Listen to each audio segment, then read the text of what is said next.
मोदी और चीन की प्रेम कथा तो जग जाहिर है और उस प्रेम कथा में अब एक त्रिकोणीय एंगल आरएसएस का आ गया है। लेकिन यह चिंता का विषय है और चिंता का विषय इसलिए है क्योंकि पहली बार इतिहास में चीन के राजनयिक, चीन के दूतावास के जो टॉप ऑफिशियल्स हैं, वो आरएसएस के हेडक्वार्टर नागपुर में गए।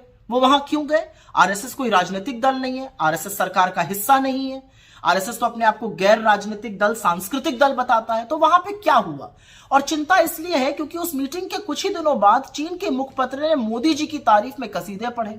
यह अलग बात है कि बायां हाथ कुछ और कर रहा है, दाहिने को उसका पता ही नहीं है, क्योंकि अभी जनवरी 2024 में इस देश के विदेश मंत्री ने कहा चीन और भारत के रिश्ते सामान्य नहीं है। तो जब रिश्ते सामान्य नहीं है तो वहां पर चीन के दूतावास के लोग क्यों गए आरएसएस? यह अलग बात है कि यही विदेश मंत्री पिछले साल कह रहे थे कि हम छोटी इकोनॉमी है, हम बड़ी इकोनॉमी के साथ कैसे निपटेंगे। अपनी सेना के शौर्य और पराक्रम का अपमान करना कोई एस जयशंकर से सीख ले। लेकिन अब याद रखिए कि हुआ क्या है। अप्रैल मई 2020 के बीच में चीन घुसपैठ कर रहा था और 15 जून की वो सियाह रात 2020 की जब 20 जांबाजों की गलवान में शहादत हुई। यह अलग बात है कि 4 दिन बाद मोदी जी ने देश से सीधा सफेद सपाट झूठ बोला और बिना पलक झपकाए कहा कि कोई घुसा हुआ नहीं है। और कितनी बड़ी विडंबना है कि तब से 19 कोर कमांडर लेवल की बातचीत में, मीटिंग में चीन वही क्लीन चिट लेकर बार बार दोहराता है कि आपके प्रधानमंत्री ही कहते हैं कि कोई घुसा हुआ नहीं है। लेकिन इस दौरान क्या किया? इस दौरान मोदी सरकार ने हमारे पेट्रोलिंग पॉइंट, जहां तक हम गश्त करते थे, पेट्रोलिंग पॉइंट 10, 11, 12, 13, 14, 15, 16, उनको बफर जोन में डाल दिया।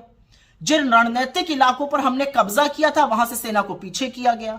और यही नहीं, सिर्फ 21 लोगों को इस देश में परमवीर चक्र मिला था। उसमें से एक मेजर शैतान सिंह थे जिनका स्मारक लद्दाख में बना हुआ था।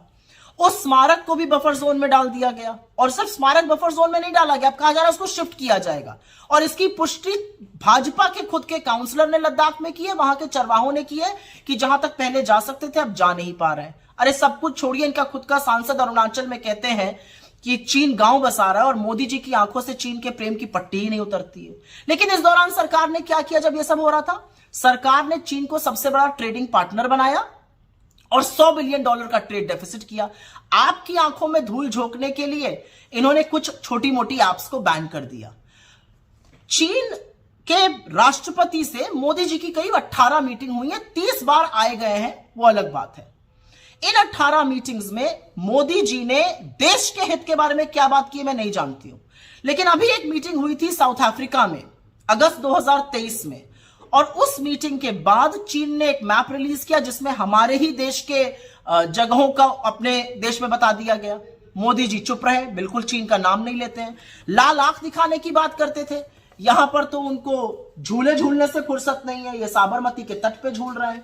महाबलीपुरम में नारियल पानी पिलाने से फुर्सत नहीं है, यहां पर शहनाई सुनने से फुर्सत नहीं है। और जब 20 जाबाजों की शहादत के बाद वो पहली बार राष्ट्रपति शी जिनपिंग से मिले तो बजाय लाल आंख दिखाने के लाल शर्ट पहन के गलबैया करने को तैयार थे। तो आज सवाल यह है कि आपकी मोहब्बत का जो चीन से खामियाजा है, उसका जो कॉस्ट है वो देश अदा कर रहा है, उसकी कीमत देश चुका रहा है।